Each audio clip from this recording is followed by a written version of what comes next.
ایمان کا لفظی معنی لغت میں تصدیق اور اقرار کرنا ہوتا ہے، اور اصطلاحی معنی ہوتا ہے دل میں عقیدہ رکھنا، زبان کے ساتھ اقرار کرنا اور اعضاء کے ساتھ عمل کرنا۔ مؤمن کا لفظ جو ہے اسم فاعل ہے، یہ اس شخص کے لیے بولا جاتا ہے جو ایمان کی صفت سے متصف ہو، اور اس لیے اس بات کی طرف اشارہ کرنا مناسب ہوگا کہ لغت میں مومن کا لفظ 3 لغوی بنیادی معنوں کی طرف لوٹتا ہے۔ نمبر 1 امن والا، اور امن خوف کے بالمقابل ہے۔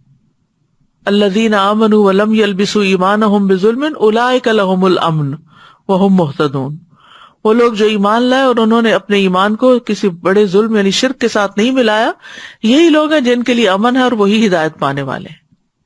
یعنی اگر کوئی شخص ایمان لاتا ہے تو وہ امن میں آ جاتا ہے۔ دوسرا ہے تصدیق کرنا، جو تکذیب کے بالمقابل ہے۔ اس کی مثال قرآن پاک میں ہے وَمَا أَنْتَ بِمُؤْمِنٍ لَنَا وَلَوْ كُنَّا صَادِقِينَ، سورۃ یوسف آیت نمبر 17 میں آتا ہے، اور تو ہرگز ہمارا اعتبار کرنے والا نہیں خواہ ہم سچے ہوں۔ تو اس لیے تصدیق کا مطلب سچ ماننا۔